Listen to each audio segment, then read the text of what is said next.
আমি অন্য কাউকে দোষ দিই না, সব কিছুই ক্যামাক স্ট্রিটের ইশারায় হচ্ছিল।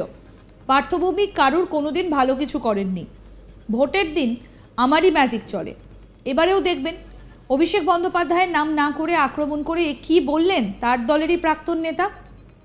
তবে তিনি যে অভিষেককে ইঙ্গিত করেছেন সেটা স্পষ্ট। তিনি কোন ইশারার কথা বলতে চাইলেন? 2019 সালে লোকসভায় টিকিট না পেয়ে দল পরিবর্তন করে বিজেপিতে গিয়েছিলেন অর্জুন সিং। এরপর নির্বাচনে জিতে 2022 সালে ফের দলবদল করে তৃণমূলে ঘর ওয়াপসি হয়। দলের নেতা অভিষেক ব্যানার্জির হাত ধরে তৃণমূলে দ্বিতীয়বারের জন্য আসেন অর্জুন সিং।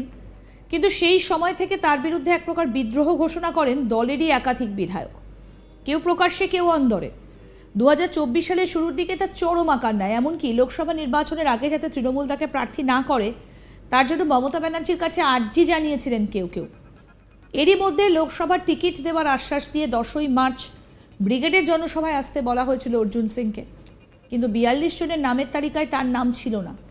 অর্জুনের পরিবর্তে প্রার্থী করা হয় পার্থ ভৌমিককে, যার সঙ্গে আবার আদায় কাজকলের সম্পর্ক অর্জুনের। এরপরই মঞ্চ ছাড়েন তিনি। এ নিয়ে চূড়ান্ত অপমানিত বোধ করেছিলেন তিনি। সিদ্ধান্ত নেন তৃণমূলে আর নয়। ফলে ফের একবার দলবদল অর্জুনের। আর এই সব কিছুর পেছনে ক্যামাক স্ট্রিটের হাত রয়েছে বলেই মনে করেন অর্জুন সিং। আর এবার সেই সব নিয়ে বিস্ফোরক মন্তব্য করলেন অর্জুন সিং। তিনি অভিষেকের নাম করে বলেন, আমি অন্য কাউকে দোষ দিই না, সব কিছুই ক্যামাক স্ট্রিটের ইশারায় হচ্ছিল। শোনাবো আপনাদের কি বলছেন বিজেপি নেতা অর্জুন সিং। মানুষ তার উচিত জবাব ভোটের ব্যালটের মাধ্যমে, ভোটের মাধ্যমে, বটমের মাধ্যমে দিয়েছে। পুলিশের সঙ্গে লড়াই কেন? এখানে তো পুলিশই লড়ছে। 400 লোককে এখন পর্যন্ত 107 কেটেছে। তার বয়স 50 বছর, কারো 70 বছর, 60 বছর, সে 110 আসামি বানিয়েছে। এখানে লড়ছে তো পুলিশ, বাংলায় পুলিশই লড়ছে। বাংলায় তৃণমূলের কর্মী আর তৃণমূল সমস্ত যারা পুরনো কর্মী দীর্ঘদিন ধরে সিপিএম এর বিরুদ্ধে যারা লড়াই করেছিল তাকে ঘরে ঢুকিয়ে দিয়েছে। আর তোলাবাজরা সামনে চলে এসছে। 10% লোক লুটছে আর 90% লোক বেচারা বসে দেখছে আর দুর্দশার জন্য তারা তাদের চোখে জল আসছে। ওদিনটা কি বলে এবার ভোট চাইবে? ভোটটা খুঁজে কাছে গিয়ে দুর্নীতি, পার্থভূমিকে লুট, এলাকার সন্ত্রাস, গুন্ডা পুলিশের রাজ, চাকরি চুরি, কয়লা চুরি থেকে ক্যাটেল স্মাগলিং থেকে নিয়ে সন্দেশখালির দিকে নিয়ে সিএ যে মানুষের অধিকার দিয়েছে সবটাই সামনে রেখে এখানে লড়াই করে। ব্যারেকপুরের মানুষ পার্থভৌমিককে বিরুদ্ধেই ভোট দেবে, এটা আমরা জানি। কেন পার্থভৌমিক কারো হয়ে কোনোদিন কোনো ভালো কাজ করি। বিক্ষুব্ধ তৃণমূল কর্মীদের কিভাবে পাশে পাবে?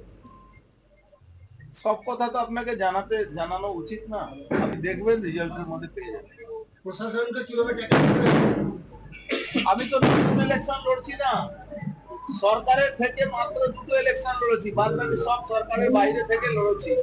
তখনও জিতেছিলাম, এখনো জিতবো।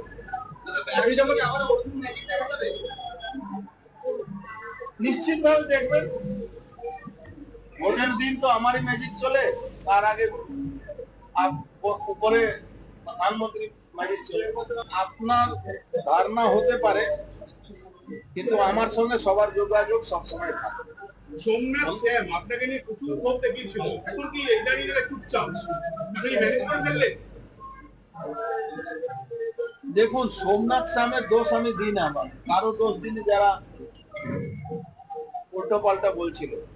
এ সবটাই ক্যামেক স্ট্রিট করাচ্ছিল, সবটাই ক্যামেক স্ট্রিটের ইশারায় হচ্ছিল। এরা সবাই জানে, আমরা। অর্থাৎ এ থেকেই পরিষ্কার দলের অন্তর্দ্বন্দ্ব, তাকে নিশানা করা, প্রার্থী তালিকায় নাম না থাকা, তৃণমূল সম্পর্কে তার হতাশা, সব কিছুর পেছনেই দলের second in command Abhishek Banerjee কেউ দায়ী করেছেন অর্জুন সিং। আমাদের প্রতিনিধি দীপক দেবনাথ কি প্রতিবেদন তুলে ধরলেন, আসুন শুনি। দেখো, ইতিমধ্যেই ব্যারাকপুর লোকসভা কেন্দ্রে শাসক দল তৃণমূলের তরফ থেকে প্রার্থী করা হয়েছে পার্থভৌমিককে, এবং প্রধান যে বিরোধী দল বিজেপি তাদের তরফ থেকেও প্রার্থী ঘোষণা করা হয়েছে, প্রার্থী করা হয়েছে অর্জুন সিংকে। যদিও অর্জুন সিংকে প্রার্থী করার নিয়ে একটি জল্পনা ছিল গত প্রায় 2 সপ্তাহের বেশি সময় ধরে। সংশয় ছিল যে অর্জুন সিংকে আদৌ প্রার্থী করা হবে কিনা, বিজেপি প্রার্থী করবে কিনা। কারণ আমরা দেখেছি যে তৃণমূলে প্রার্থী করানো হবে বলে তাকে ব্রিগেডের জনসভায় ডাকা হয়েছিল, সেই জনসভায় তিনি উপস্থিত ছিলেন গত 10 মার্চ, কিন্তু সেই প্রার্থী তালিকায় তার স্থান হয়নি। অর্জুন সিং এর বদলে তাকে প্রার্থী করা হয়েছে নৈহাটির বিধায়ক পার্থ ভৌমিককে, যিনি রাজ্যের সেচ মন্ত্রী।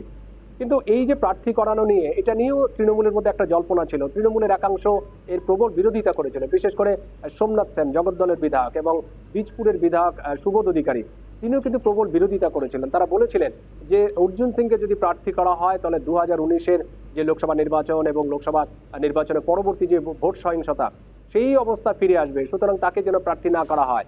এবং এই আবেদন জানিয়ে রাজ্যের মুখ্যমন্ত্রী এবং দলনেত্রী মমতা ব্যানার্জির কাছে তারা আবেদন জানিয়েছিলেন, চিঠি পাঠিয়েছিলেন। এরপর আমরা কি দেখলাম যে 10 মার্চ যখন প্রার্থী তালিকা ঘোষণা করা হলো, সেই তালিকায় কিন্তু এই অর্জুন সিং এর নাম ছিল না। বদলে কাকে প্রার্থী করা হলো? পার্থ ভৌমিককে। এবং পার্থ ভৌমিকের সাথে যার সম্পর্ক প্রায় আদায় কচকলায় এই অর্জুন সিংয়ের। এবং তারপর আমরা দেখলাম যে যখন অর্জুন সিং সেই স্টেজ থেকে চলে আসলেন এবং একটা জল্পনা ছিল যে তিনি হয়তো বিজেপিতে নাম লেখাতে পারেন, এবং পরবর্তীতে তিনি বিজেপিতে নাম লেখালেন এবং কয়েকদিন আগে দলের তরফ থেকে ঘোষণা করা হলো তার নাম। এবং এই যে বিজেপি থেকে যোগদান করা বা তৃণমূল থেকে বেরিয়ে আসা, এরপরেই কিন্তু তিনি দলনেত্রী বিশেষ করে অভিষেক ব্যানার্জিকে তিনি নিশানা করেছেন। তার বক্তব্য যে অভিষেক ব্যানার্জির অঙ্গুলি হেলো নেই, ক্যামাক স্ট্রিটের অঙ্গুলি হেলো নেই, এই গোটা চিত্রনাট্যটা সাজানো হয়েছিল। যদিও তিনি নাম করেননি, কিন্তু ক্যামাক স্ট্রিট কথাটা উল্লেখ করেছেন। সেখানে পরিষ্কার যে ক্যামাক স্ট্রিট অর্থ তৃণমূলের যে সেকেন্ড ইন কমান্ড, দলের যে সর্বভারতীয় সাধারণ সম্পাদক, এই অভিষেক ব্যানার্জির অফিস। সুতরাং অভিষেক ব্যানার্জি যে তার লক্ষ্যবস্তু বা তার যে নিশানা, এটার বুঝতে কোনো সমস্যা নেই। এবং আমরা দেখেছি যে যখন ইলেকশনের এই যে প্রার্থী তালিকা ঘোষণা, তার কয়েক মাস আগ থেকে যেরকম দলের মধ্যে একটা অন্তর্দ্বন্দ্ব শুরু হয়, এবং প্রকাশ্যেই এই সুবোধ অধিকারী এবং সোমনাথ সেন তারা কিন্তু প্রকাশ্যেই অর্জুন সিং এর বিরোধিতা শুরু করেন, বিভিন্ন রকমের মন্তব্য করতে থাকেন এবং ব্যক্তিগত আক্রমণেও পৌঁছয় সেটি। এবং পাল্টা অর্জুন সিংকেও আক্রমণ করতে দেখা যায়। এরপরে অর্জুন সিং এর দাবি মতন অর্জুন সিং তিনি দলের উচ্চ নেতৃত্বের সঙ্গে কথা বলেন। রাজ্য সভাপতি তখন নির্দেশ দেন অর্জুন সিংকে যে চুপ করে থাকতে, যেন আর কোনো পাল্টা মন্তব্য যেন তিনি না দেন। যদিও অর্জুন সিং তারপরে চুপই ছিলেন, কিন্তু উল্টো দিক থেকে মানে সুবোধ অধিকারী কিংবা সোমনাথ সেন তারা কিন্তু ক্রমাগত অর্জুন সিংকে নিশানা করে বক্তব্য রেখেই চলছিলেন।